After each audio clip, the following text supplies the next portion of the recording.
便利店的服务是哪来哪得完啊？即阵甚至有借册行册服务。台南市为着要方便偏乡的民众，伫咧西港、咸水、甲龙家等等引进超商提册服务，只要上网络警册去超商，就会当借册甲行册。 民众要介绍搁兼要领册，暂时伫图书馆，则是西港的便利超商，为了方便偏乡地区的读者，但是西港咸水龙家、安定等地区的图书馆，拢引入超商取册服务。民众只要事先上网警册，完成借册程序，去指定要伫倒一间超商领册，就会使照时间去领。看完了后，嘛会使直接放入超商门口的行册箱，图书馆的馆员会定期回收，每摆上侪5本。我住的地方其实离图书馆，就不管是附近的图书馆，还是再远一点的图书馆，至少都是要10分钟。可是超商的话，就是我走路就可以到超商。图书馆都有上下班的限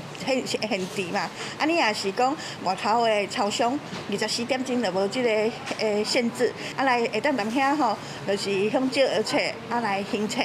啊所以还有这个服务。 西港图书馆讲，近来平均整理超过20箱册，显示民众借册意愿确实有提悬。根据统计，目前全台南市馆藏台语文的册，拢总有2542本，今年到单已经借出242本，比去年成长24%。官方指出，近年来配合国家语言政策的推动，社区对台语文本的接受度愈来愈高。图书馆除了设台语专区，也定期办相关活动，做出侪项甲台语相关的活动，譬如讲台语广告。 阮有45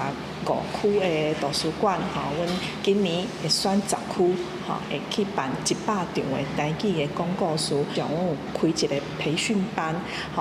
有密集5天的时间，你会当上这个班了后，会当去考证照。 图书馆指出，透过超商24点钟的特色，通解决传统图书馆开放时间的限制，嘛，互阅读更加无束缚。这项超商提册服务是免费的，因讲未来若运作顺利，会搁评估拓展到更加侪偏乡的行政区。记者苏台南采访报道。